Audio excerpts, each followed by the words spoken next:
Hello, everyone, and welcome back to the Film Room Podcast. This is episode 19. I'm your host, Joe Baress, along with co-host Joby Fawcett. Joby, how you doing? Joe, it's the holiday season. It sure is. It sure is. How you hanging in there? Are you ready? Well, of course, I don't do much for the holidays. All the pertinent work here to get things done. The house decorated, the trees up, and Megan and Grace are both home. Yeah, so we're looking. I mean, look, it's a great time for family and friends. I hope everyone's going to enjoy it, and we'll work right through it, Joe. Yeah, as always, absolutely. So we are joined by our athlete of the week, the Times-Tribune Athlete of the Week, Michael Turi of West Scranton Wrestling. Michael, how we doing, man? Good. How are you? Good. So what Michael did last week is he captured a Lackawanna League Championship with 2 technical falls and a pin on the way to the title. In that title match, he secured his 100th career victory. He also added a technical fall earlier in the week in a dual meet against Wallen Pawpack. Michael, what I want to start off with is I know, like, I've asked you about the 100th win. Scott Walsh has asked about the 100th win. I want to look a little bit forward. The West Scranton program mark, I believe, is 144 by Dave Morgan. You know, basically, if you were able to get there, and you may approach it even this year, you know, what would something like that mean to you if you were able to get past that mark and in such a really good tradition that West Scranton wrestling has? That would be, pretty cool. I've said before that, 100 wins is something I've been thinking about like my whole life since I was a little kid, looking at the banner in the high school gym, and just like thinking about like having the most would be pretty cool. Michael, for me, again, I'm not as entrenched as Joe is with the wrestling, but I've certainly followed it closely enough where I understand the sacrifices you've had to make to be to the level where you are here in terms of success. But you said this is something you looked forward to from when you were a little kid. When did you get started and introduced to the West Scranton wrestling program, and how much do those banners mean to you as a member of the program? I got introduced into wrestling in kindergarten.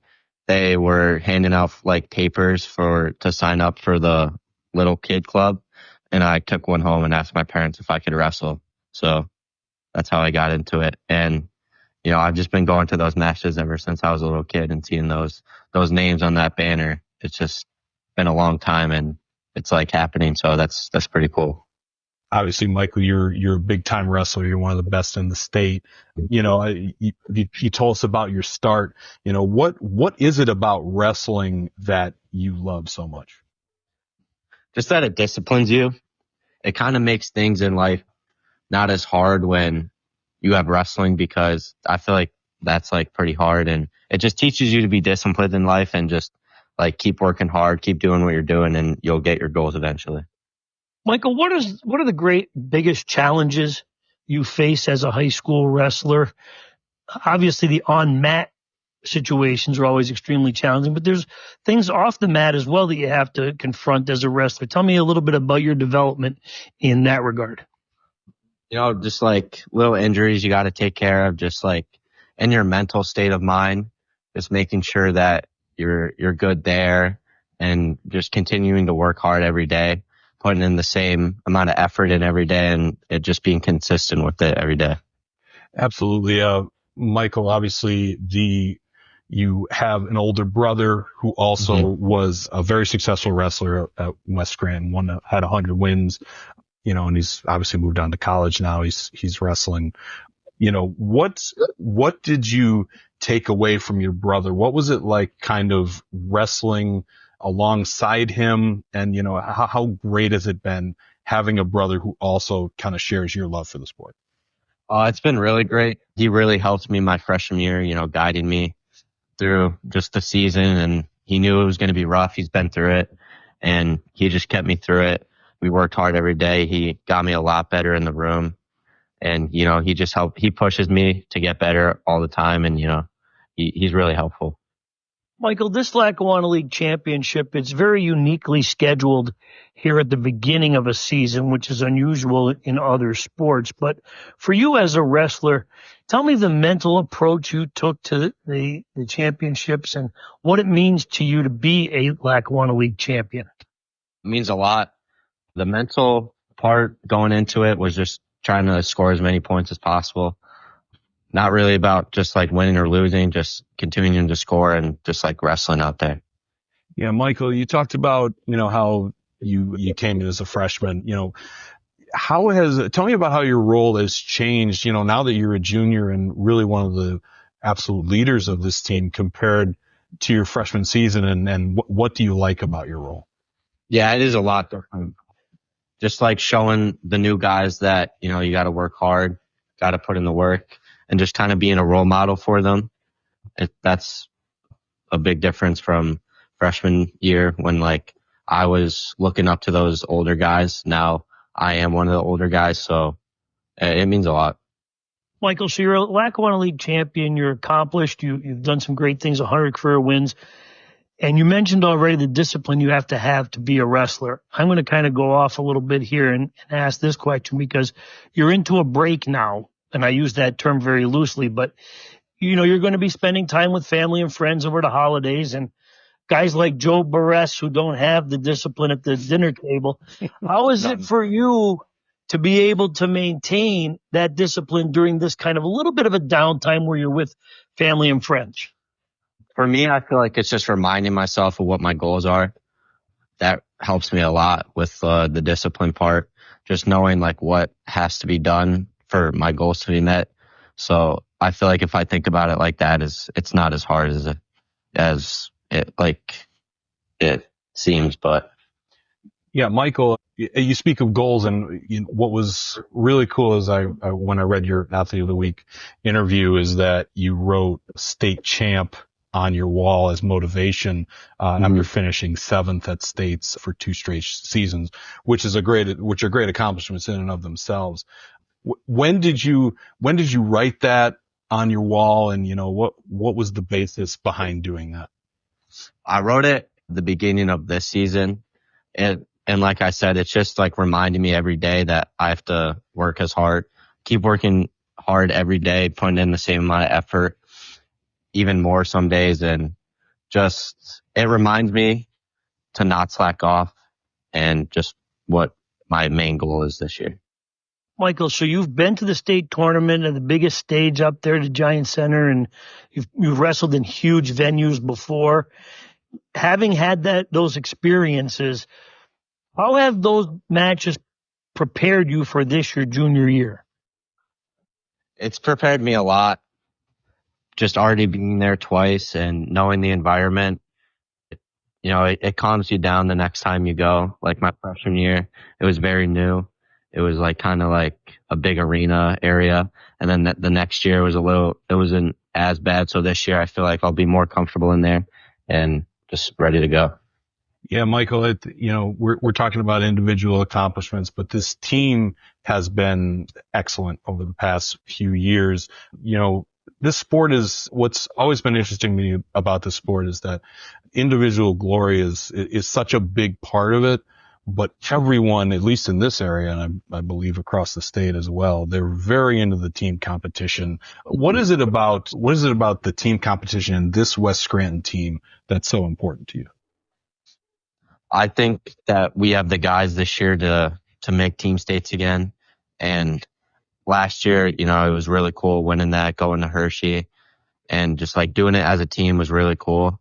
It just brings the guys together a lot more when, we're winning and we're feeling good about ourselves and we're doing good. So that it was really cool. Absolutely. Well, Mike, you certainly have brought a lot of pride to the West Scranton athletic community. I want to wish you the very best of luck the remainder of this season, and congratulations on your milestones that you've already achieved. Thank you. Michael, I'm going to ask you just a couple. I noticed that your favorite food, Haggerty's wings. Now, yeah. I go to Haggerty's often. I'm surprised I haven't seen you there, actually. I just go, but I'm kind of I'm a plain guy, so like I get just hot bites, extra blue cheese and celery. I want to know what is your go-to wing or go-to meal there? My go-to is an bone-in order of the special sauce wings and a side of basket of fries and 2 sides of ranch. Oh, wow. Yeah, that sounds excellent. Very good. Absolutely. Michael, thank you for joining us. Hey, if I ever see you at Haggerty's, I'll buy you well, I can't buy you a beer yet, but maybe a Diet Coke or something. I don't know, but Okay. Hopefully we'll see you out, and obviously we'll see you on the mat. Enjoy your Christmas break, and we'll be seeing you down the road, man. Thanks for having me. Michael, listen, you are an excellent wrestler and a champion in your own right, where Joe is a connoisseur of chicken wings. So if you do run into him, take him up on that wing off. Okay, I will. All right. Michael, Thanks. have a good Christmas. Yeah, thanks, Michael. You too. Thank you. All right. That was Michael Turi of West Scranton Wrestling. Joby, obviously one of the great athletes in our area. I mean, he's a fantastic wrestler. He's got 100 wins, and he's only 12 matches into his junior season. I mean, it's just seriously, he's an incredible wrestler, and I'm really excited. Always excited to see him wrestle.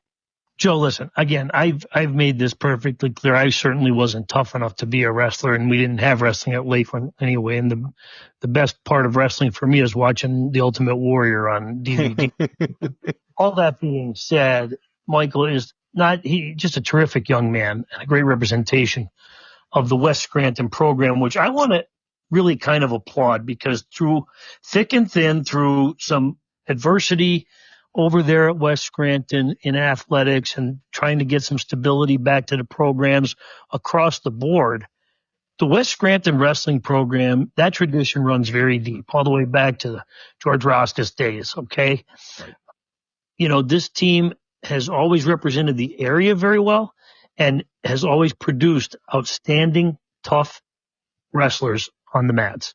And Michael Turi is obviously one of those great representations, and to already have 100 wins in his career says a lot about the dedication and commitment he has had to this sport. It does take a great deal of discipline. I think he underscores it a little bit because it just comes natural to him. Right. But for those of us who aren't disciplined in anything we do, we can appreciate the commitment and dedication it takes to be an excellent wrestler, and certainly a state level wrestler, which he is. Yeah, Joby, I'm sure I've mentioned it in the past, but, he, capturing 7th at states 2 seasons in a row, coming in as a freshman to, just the big stage that is the Giant Center, and getting 7th and following up with the 7th as a sophomore, and he's in a tough weight class. He's been in a tough weight class the past 2 years too. Is really impressive, and like you said, he underscores it, but it speaks to the mindset of our athletes in this area. They want to be the best, and they don't settle for anything less, and it's something you have to appreciate. Joe, and listen, what we tend to gloss over sometimes, unfortunately, in our area is what an achievement it is just to get on the podium. Yes. Right. At any state championship for any sport. So a lot of times the fans just hear 7th place and they think, oh, well, what's the big deal? It's 7th place. Listen, you're 7th in the state. You're not 7th in an invitational or local invitation. Okay. It's a pretty big achievement, and it does take a great deal of practice and a lot of hard work to qualify for states. For those of you who don't follow the sport as closely as Joe does, Joe, correct me if I'm wrong, but you not only have to go through the district brackets, which are extremely intense, but there's a regional bracket before you go to the state meet that you have to navigate. So yes, he may have finished 7th, which as a freshman and sophomore, that's pretty impressive. And it required him to beat some very, very talented wrestlers. Right, exactly. You're right. And, I'm glad you bring up the regionals because they're really, really hard regionals. They're not like, I don't know. I guess there aren't any cupcake regionals, but I just feel like the Northeast Regional in both Class 2A and 3A, they are tough. You got District 11, you got District 4. It's just, they're tough. And, so to make it through, get on that podium, Joby, you're absolutely right. Now, Joe, you and I kid a lot here on the podcast, which we try to have a little bit of fun, okay? But I have to applaud your effort on Saturday because, as I mentioned to you yesterday, anybody who's covered an event of this magnitude will understand the amount of work it takes to get that event covered. And you're following a lot of mats and you're following a lot of results and you're trying to keep track of everything. And I thought you did a great job. In addition to the kind of the technical part of the coverage, you really are into it. You're able to tell some pretty cool stories. And I like that about what you did because, again, I don't have the time to follow wrestling closely enough to be that knowledgeable of what's going on. I thought you did a great job with that. And it is a big event, Joe, here early on in the season before the holiday. Yeah, Joby, first of all, thank you so much for saying that. I appreciate it. I know you know all too well what goes into covering these big time events with multiple teams, obviously you during the track season. And, I still know how you cover track, but that's besides the point right now. Like you said about the Lackawanna League Championships, I really enjoy it. Like I said on the previous podcast, it's not the end all be all. It's a beginning of the season tournament where obviously, you get to February. That's when the real individual tournaments districts start. So it doesn't have the biggest as far as the overall importance. I suppose it's not that important, but it is a very cool event that kicks off the season. It's all the teams. And, first of all, I want to applaud Chris Ross, who runs the event, and his daughter, who bullied him into not taking any breaks, which I greatly appreciated. So we could get through this thing. But yeah, it was, another thing, Joby, it was freezing in that gym. It was freezing. So, but anyway, besides all that, the wrestling was great. You learn a lot of things coming to the Lackawanna League Championships, and a team that I don't want to say I've overlooked, but I haven't talked about much is Honesdale. And Honesdale won this tournament. They advanced 6 wrestlers to the finals, had 3 champions. This is, this, Joby, it's rare. It happens, but it's rare that Class 2A team wins this event over, your West Scrantons, Abingtons, Delaware Valleys. But Honesdale was able to take home the team title. Mason Avery captures an individual title. That's no surprise. They have this big time freshman in Nathan Schumann, who absolutely dominated at 107. And it's so impressive, Joe, because he's so small. It's just amazing. Hey, those guys are scrappy, Joe. Exactly. No, you absolutely nailed it right there. And Levi Landry, a junior, beating a state-ranked Zayden Schock out of Wallenpaupack. That's a big win for Levi. And, I hope that kind of springboards him throughout the season to, have a big year. Even the guys who finished second, Duke Martin, he's an excellent wrestler. He just ran up against Brian Hurd out of Abington Heights. Justin Scanlon lost to Drew Leonore. Justin Scanlon, I believe, coming off a hand injury from last year. And Cole Lamberton went against, again, a state ranked and state medalist last season, Mason Whitney out of Abington Heights. So really no shame in losing those matches. They also had a couple third place finishes, Landon Estes, Brody Walsh, and Connor Scanlon finished 4th. This is a program that since I started covering it, has bounced back and forth between 2A and 3A. But when they went into 3A for a 2-year cycle, I believe back in 2018, 2019, they went 4-2 in Division I, and they went 3-3 in Division I the following year. And they came back to 2A and they ran into the buzzsaw that was Lackawanna Trail. So this is a program that, this is probably not the right phrase to use, but that has taken their lumps. But it actually, what's better to describe it is they've gained their experience against, very talented teams over the years, and were toughened by it. And now they have 2 straight district duals titles. So obviously they advanced to states twice, and they look primed for another big year. They might have their best team that they've had in a while, Joby. So it's pretty exciting for Honesdale this year. A lot of great tradition in wrestling, especially with those diehard programs that have been able to kind of weather some storms in the sport of wrestling. A lot of programs were dealing with participation issues, and we had to have some mergers in wrestling programs in the smaller school divisions, which we've had in other sports as well.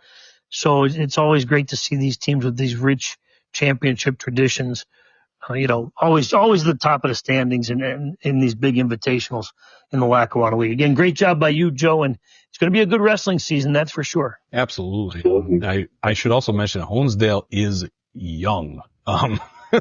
So I think they only have, of those people that I named, there's only 2 seniors. So they'll keep you busy. Exactly. And if I can touch on a couple other things here, Joby, the Division I teams, the Class 3A teams that were in this event, I've touched on Wallenpaupack, I've touched on West Scranton, but I don't want to say, I don't want to overlook Delaware Valley. I don't want to overlook Abington Heights. Delaware Valley placed 11 wrestlers, led by Chris Delapala's title at 285. You had Luke Brzezinskis, who returns from an injury from last year, Brady Colville, Travis Walton, they finished second. Andrew Elliott placed third. This is a solid team returning. I mean, I still think the best 2 teams are West Scranton and Wallenpaupack in Division I, but that's a good team. Abington Heights, obviously, you've got Brian Hurd, ranked 2nd in the state. Mason Whitney, I believe, ranked 6th in the state in their respective weight classes. They captured titles. Abington Heights places 8. They're rebuilding, but they're more so reloading. They've got a solid team. They placed, Jake Chivone, JJ Beck, Luke Evans, Frank Scalpi, Keaton Usinski, and Adam Dixon. I mean, these are some very, very solid teams. Obviously, though, West Scranton and Wallenpaupack, they faced off on Wednesday. I was there, as you know, and that was a heck of a match. Tyler Gallo coming up big to get a pin and secure that dual meet for Wallenpaupack, putting them in the driver's seat to capture the Division I title. My favorite thing out of this, Joby, was Tristan Braxton, who he said he had cramps, and so in his match he's able to get a pin. And I talked to him after, and he said, yeah, I had cramps in my calves. And so I was sitting there thinking, how do I win without my legs? That was my favorite quote of the year so far. And he was able to do that. So Wallenpaupack now in good position.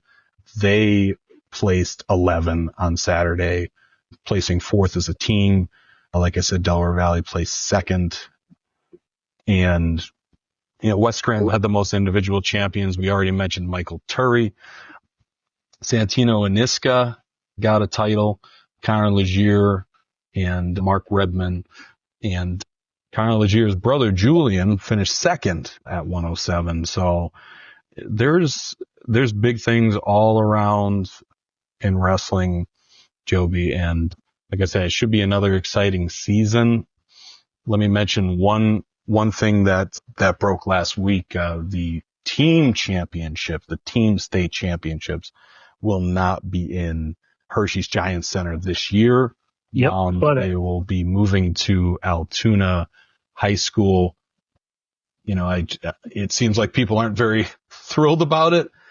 What I think could be a cool opportunity, though, at least in Class 3A, is I believe District 2, the District 2 champion, whoever it will be, will have an opportunity to host its first round match and the preliminary before it.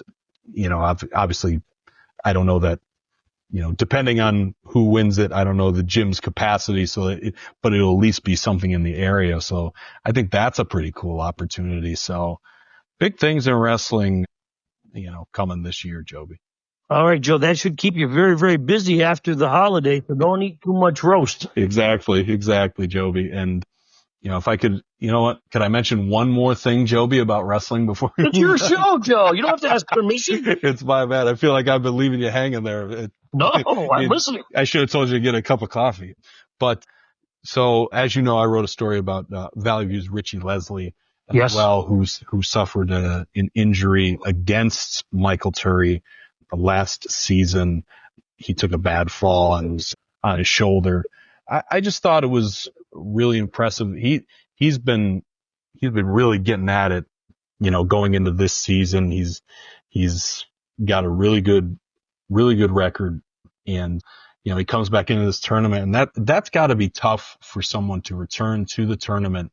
Not only return to the tournament, but face Michael Turi again. He loses to Michael Turi, he gets pinned, but he rebounds and gets a pin himself in the following match. So I just want to mention that, just how cool that is for him to, return to a tournament, which it's got to be tough coming back from the injury, facing the same guy in the same place, and, being able to rebound and get back on the mat and, finish third at this Lackawanna League tournament. And, I'll be really excited to see what he's able to do. He's hoping that he can make a state run, but I've been really impressed by him early in the season. Joe, that's what you're aim to have when these feel good stories. These kids are, oftentimes we just see them out there, whether they're at the mat or in the basketball court or whatever. A lot of them have gone through some very tough times. It's nice to see that he was able to do that here early on in the season. Absolutely, Joby. And so let's talk a little bit about, the events that you were at, Joby. The one I obviously want to talk about. You were at the Holy Cross Riverside boys basketball game, which Holy Cross ends up winning 59-29 in a battle of top ranked teams. Joby, how was your event at the friendly confines of Holy Cross? Okay, Joe, round one goes to Holy Cross. Right. It's 3 in a row now for Holy Cross over this group at Riverside. Riverside came into the game ranked number 1 based upon Holy Cross losing to Valley View. Riverside elevated itself in the Times-Tribune top 10 rankings. Interestingly enough, we have a new number 1 team, which we'll get into a little bit later on here. But yeah, it was an interesting atmosphere to say the least. Joe, as you know, you've played there. There are tight quarters. Yep.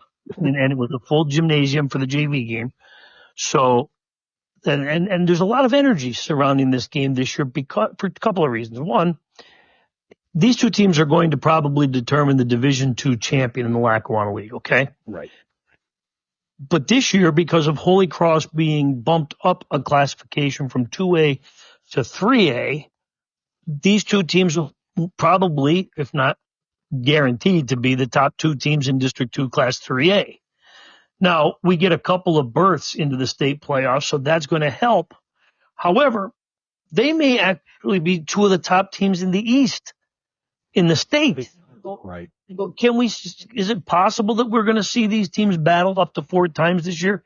It is. It's possible. If the first game was any indication of just how intense Holy Cross can be, it certainly sent a message across the state because this game was controlled and dominated by Holy Cross at the defensive end. Okay. You mentioned the final score is 59-29. And yes, Holy Cross does have some offensive weapons, obviously, in Michael Hughes, Matt Lyons, who had a big game, 18 points, 14 rebounds. But, Riverside couldn't score, Joe. Right. And this is a team that came into the game averaging 70-plus points a game. So when you have the kind of talent that Riverside has, especially at the offensive end, and you cannot score, and when I say couldn't score, it wasn't just Riverside had a difficult time getting to the basket and difficult time getting open. And Holy Cross has this real defensive mentality, and they have C.J. Thompson, who's just boy, I'd love to see that kid play football. I hate to say those things out loud. He's really a basketball player, and that's where he excels, but he's just got such great quickness and athleticism. And look, Holy Cross took it to him, and the game was never in doubt. There wasn't any point during that game where Riverside really had a chance. Now, can things change dramatically in the 4 weeks or 3 weeks that's going to be in between the battles the next time that the two teams play? Because that was the first game of what is the first half of the Lackawanna Division II schedule. It's possible. If the game is going to be at Riverside the next time around. Right. Anytime a team plays at home, it's certainly more comfortable in that setting. But yeah, I was impressed. I'm really impressed with Holy Cross and how it attacked this game and how it played, and it was able to kind of slow Riverside's offense. So in the aftermath of that game, Joe, we have Valley View seizing the number one spot in the boys Times-Tribune basketball poll.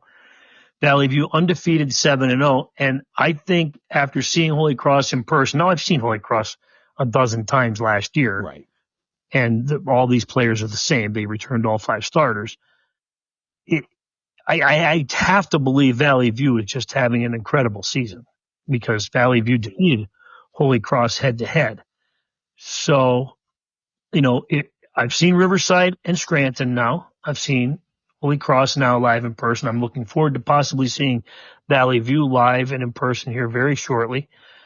And these are some very, very talented teams. So the boys basketball depth of talent is incredible this year. I look at the Lackawanna League Division I standings, and again, we're only one game into the league season, but just if you look at the overall records, you look at Valley View right now off to the 7-0 start being undefeated. Abington Heights is coming off of a couple of big wins in the non-league schedule under first-year coach J.C. Schau. We know Scranton Prep was the preseason favorite in Division I, kind of getting its feet underneath it here in the early going with a very challenging non-league schedule. And as some of the football players come back into the mix, those are 3 very, very good teams in Division I. Then you drop down to Division II with Riverside and Holy Cross, which we've already mentioned and talked about. Dunmore suffered only its first loss of the season over the weekend to unbeaten Mount Carmel.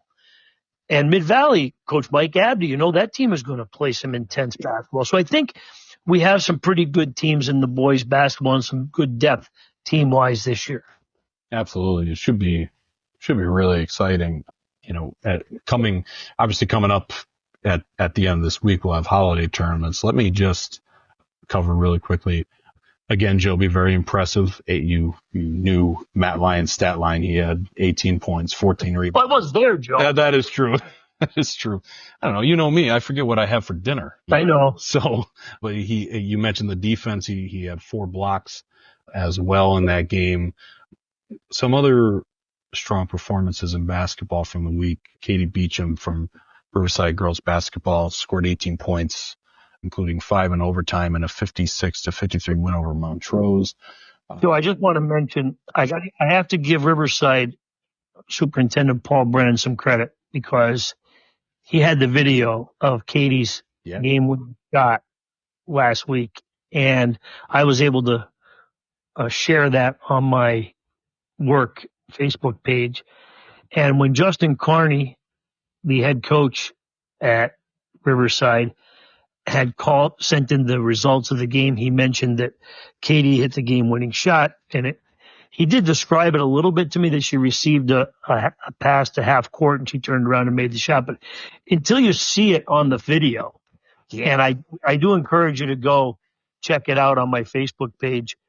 It's just incredible that for a great experience for a high school player to sink that kind of game-winning shot from the distance she made it from. Yeah. And certainly congratulations to her, and I hope she did enjoy that experience. Yeah, absolutely. And yeah, we're always grateful, Joby, the more, coaches or whoever the stat keeper is could describe those moments and at least tell us, hey, there was a game winner. We greatly appreciate that. I'm obviously a big fan of Justin Carney, so we appreciate that. She, like you said, in that game, she scored 18 points. Like you said, the buzzer beater to cap a 45-43 come from behind win over Holy Cross. It's a great week by her. Cora Castellani out of Valley View, girls basketball as well, totaled 48 points in 3 wins. That helped that team move to 7-0 as well. That Valley View team, she had 14 against Plainfield, New Jersey in a 55-40 win. She had 15 and a 43-36 win over Wyoming Valley West, and 19 in the league opener against West Scranton in a win. So, some great performances there, Joby. Joe, I want to mention also, because we just mentioned about people trying to help us out a little bit, but Coach Bob Avila at Scranton Prep did a great job of getting us the information from the She Got Game event held in New Jersey. Right. Scranton Prep, the number 1 team in the girls Times-Tribune top 10 high school basketball poll, undefeated after 2 very impressive victories over the weekend, Joe. Those, we talked a little with Michael Turi playing at a state level in wrestling.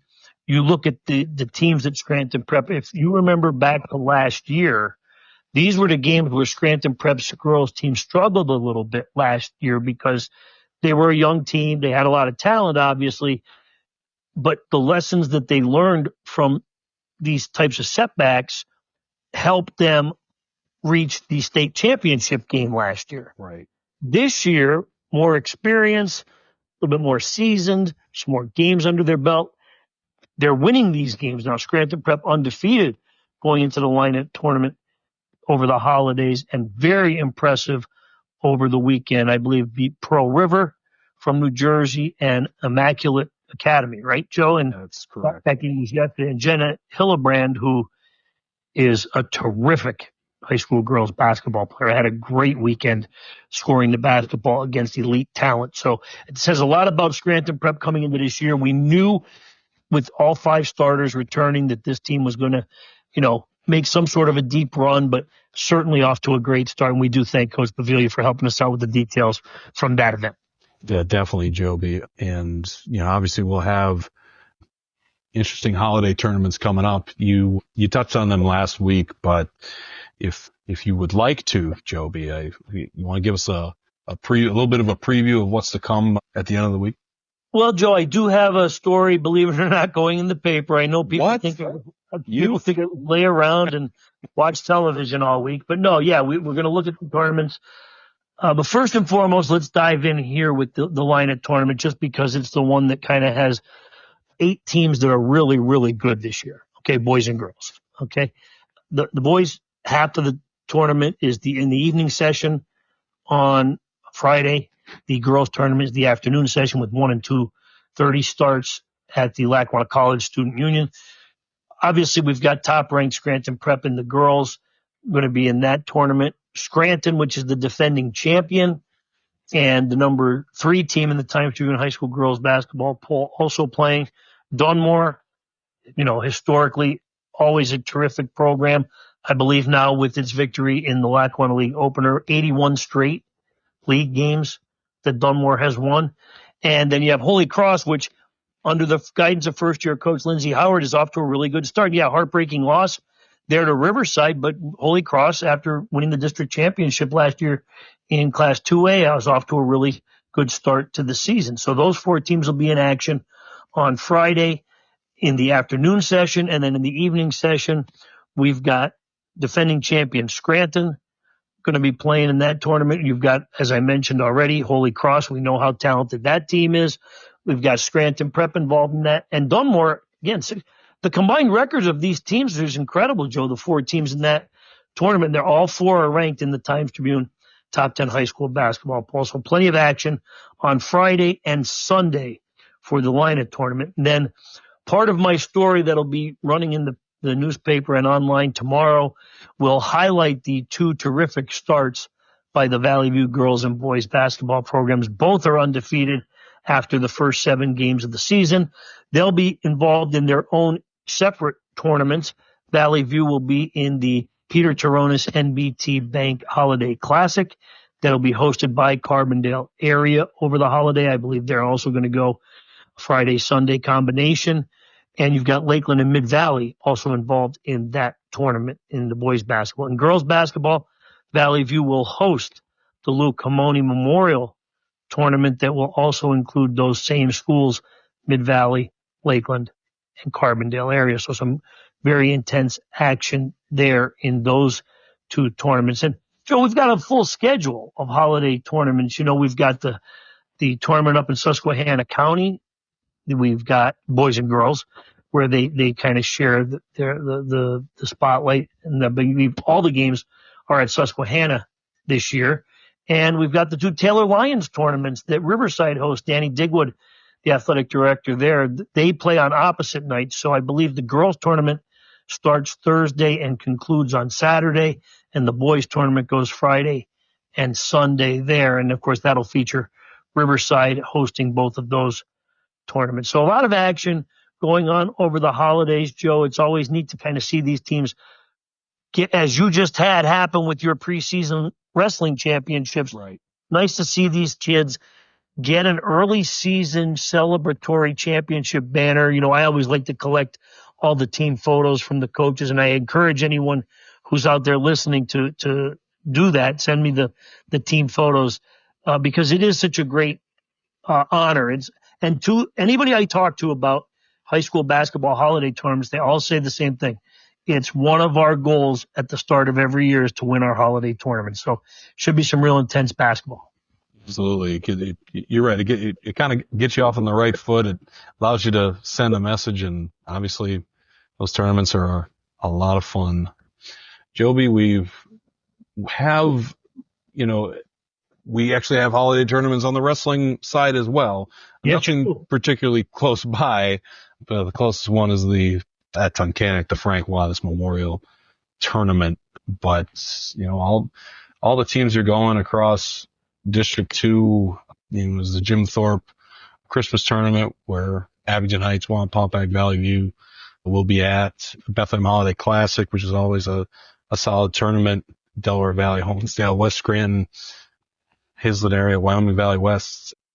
I mentioned the Frank Wattis, Dallas, Elk Lake, Nanticoke, Hanover, Trail, Montrose, Mountain View, North Pocono, Tunkhannock, and Wyoming area. Yeah, I believe that Tunkhannock will be at their own tournament. That's nice of them to have some from that one. Right. So there's plenty of wrestling action as well. So, Joby, over the weekend, we had a lot of sports. A lot of sports stuff going on, mostly the football. And I know you love college football, Joby.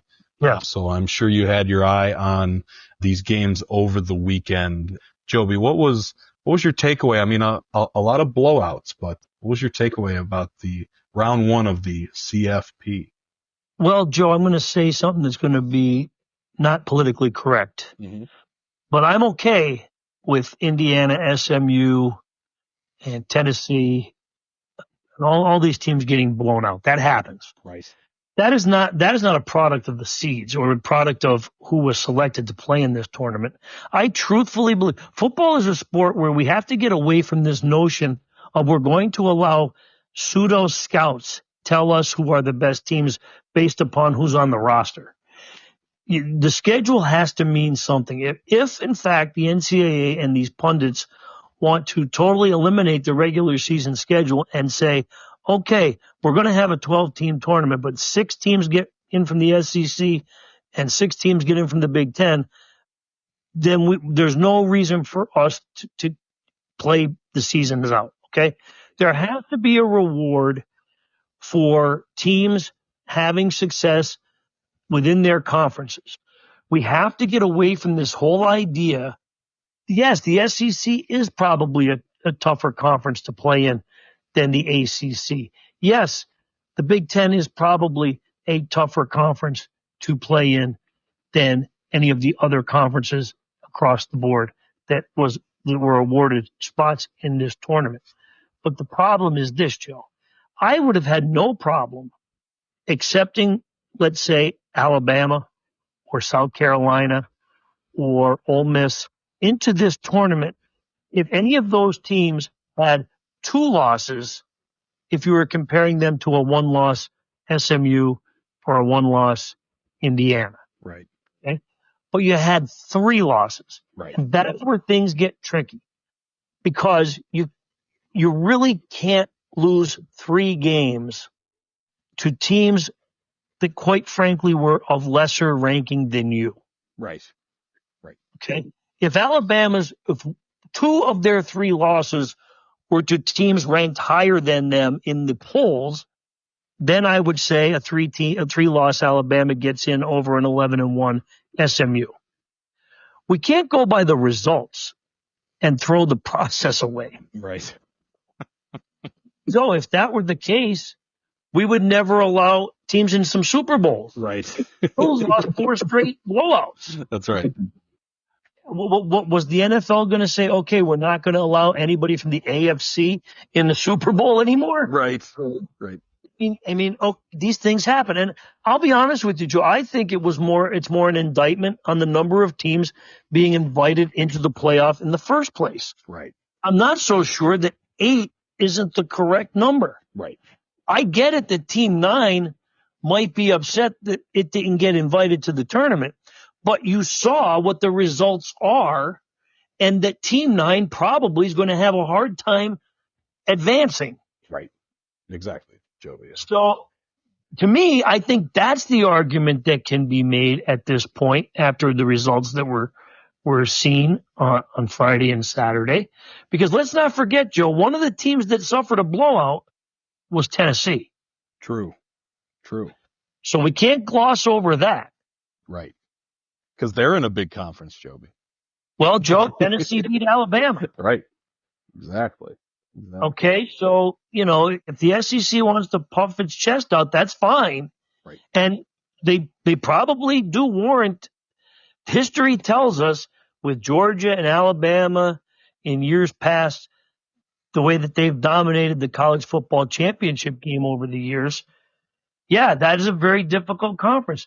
But it was difficult to look at teams with 3 losses because of what the losses were and put them in over teams that are 11-win teams in what we're supposed to perceive as, at the very least, being competitive Division I conferences. Right, Joby. And, boy, wouldn't it be great if Michigan beat Alabama in the Well, Joe, we'll have to see. I do have a story coming up on that game, You may have not looked that far ahead in the budget, so we'll see You sure how do. that all plays out. Lakeland graduate C.J. Dupree, who has recently been invited to the Senior Bowl, which is a very prestigious bowl game for graduating players in NCAA football. He is going to play in that game against Michigan, so we're going to have a little story on that. Yep, and sorry, no offense to him. I'm just a Michigan. Well, no, because he'll probably carry you out of your radio studio there at your home. And I don't know how many interactions you've had with CJ, but he's a very large individual. Yes. So I hope he's not listening to this particular. Oh, he's listening, Joe. Oh dear. Okay. I'm moving on quickly.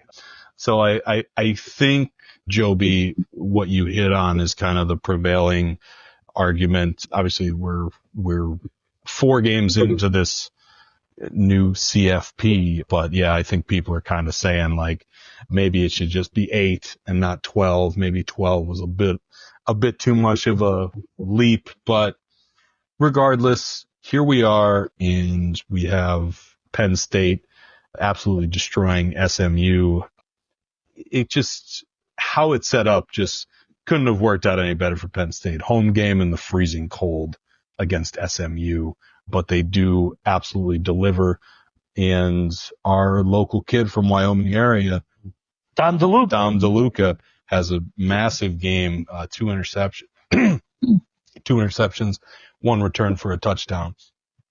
It's obviously great when someone has a massive game for the area. Even better for when you do it for Penn State. So, Joe, he's one of the best all-around high school football players I have covered in my 26 years. Yeah, that's high praise. I only had the privilege of seeing him a couple of times. Yeah, but he was just an incredible all-around athlete. Yeah, that's high praise from you, coming from you, Joby. So, I mean, just, good for Penn State getting that. I guess, I don't know, it sort of gets a little bit of the monkey off James Franklin's back. He delivers. I don't know, Joe. He went for a 4th and 1 on his own 19-yard line. Yes. Scores. It's true. He's lucky Dom DeLuca bailed him out there, because if SMU scores and shifts the momentum in a game that Penn State was dominating, you wonder about his coaching acumen. But listen, they got the win. It's going to be interesting to see how Penn State responds against Boise State. I think Penn State's a 2-touchdown favorite. Right. Yeah. Again, adding more pressure to James Franklin. I think Penn State's clearly one of the 4 best teams in the country, and I think Penn State will play Georgia, and I think Texas will play Oregon, and then we'll move on from there. I'll give you my picks later on that. Right. Absolutely. Joby, I'm just saying, I know you said you have to play the games, but it's a good path for Penn State. It's a good path. I'm just saying. I mentioned that earlier when Penn State lost to Oregon, that sometimes that number 5 seed was one that intrigued me, because you were going to draw, because either way you were going to draw Boise State or Arizona State in the second round.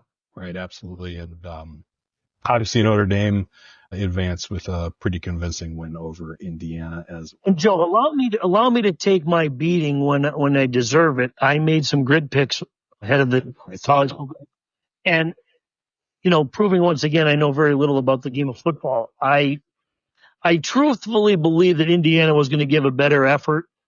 I probably didn't believe Indiana could win, but I thought, why not pick an upset among the 4 games, even though the others were not, I knew were not going to be upsets. Texas over Clemson, Penn State over SMU, and Ohio State over Tennessee.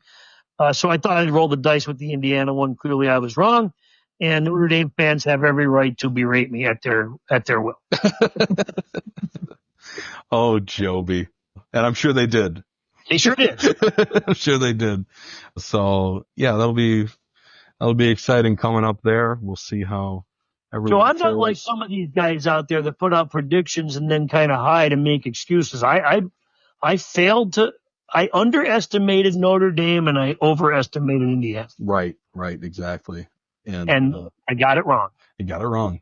Hey, and you're right. You don't hide. You put it right out there, Joby. Yep. You put it right out there. Yep. So those next games. Now listen, I don't want to interrupt you, but we don't have a lot of time left. And I just want to mention to everybody out there, it's a joyful time of the year for everybody, okay? And one of the tough parts of my job, as always, is we have the all-state football players coming out here at the end of the week from the State Football Writers Association. Mm-hmm. Folks, I want everyone to take these things with a grain of salt, and please understand, I voted, okay? I submitted my ballot this weekend.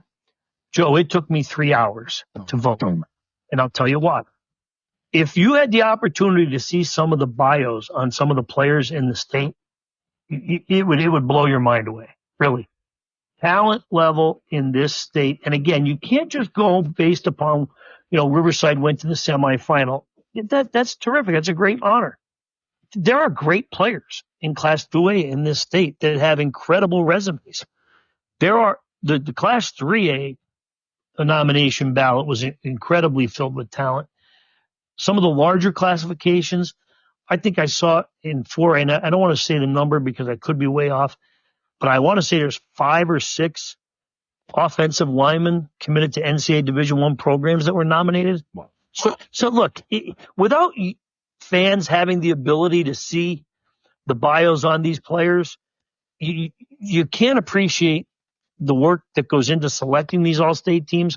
But more importantly, try not to lower the value of what it means to be voted to these teams. It is a great honor for any of these players to be named to any all-state team. And maybe we won't get as many as people think we're going to get, but I want you to keep some perspective, Joe. This is an all-state team. It's not the all-Lackawanna County team. It's not the all-Susquehanna County team. It's not the all-Berks County team. This is the all-state team. And don't get caught up in, well, our team was better, they deserve more picks. No, that's not how this works. There are resumes, and this goes to speak a little bit about the SEC argument about competition. There are some conferences out there that have extremely tough competition. Just because their district champ is the only team anybody gets to see in the state playoffs doesn't mean they don't have 4 or 5 teams that could compete for a state title in their conferences. So please do not diminish the achievement of being selected to the all-state team by hooting and hollering over who didn't make it. Right. Well said, Joby. Well said. So, Joby, is there anything else you want to touch on before we sign off? I just want to say, Joe, to you and your family and to all the members of the staff of the Scranton Times who we don't get to see too much of anymore, which is quite saddening, I want to wish everybody a very Merry Christmas. But more importantly, Joe, I want to wish all the coaches and athletic directors and the players who have helped us kind of navigate through what has been an extremely difficult year in helping us to produce some coverage for the area. And I want to thank you for starting this podcast because I think it's something that the kids and the fans will really gravitate to in the new year. And I want to hope everybody has a great Christmas break and a great new year to start. Absolutely, Joby. First of all, thank you. And I want to thank you for joining me every week. You know, we've done this podcast for 19 straight weeks. We have not taken a week off. And I'm really enjoying it. I'm really enjoying talking to the kids and talking with you. Like you said, I want to reiterate, I want to thank the kids for making the time to come on here and kind of help us start up this thing and be a part of it. You know, everyone's been really willing to do it and, you know, bending their schedules to kind of fit us in. So we really, really appreciate it. It's been a good time, and you know, I just kind of thrilled to see what is to come here on the Film Room podcast, Joby. So Merry Christmas to you. I'm sure we'll be in touch in between, but you know, enjoy the holiday, enjoy your family, and you know, I wish you all a Merry Christmas. Merry Christmas to you, Joe. Don't forget to watch A Christmas Story, 24 hours. Of course. Joby, how many times do you watch?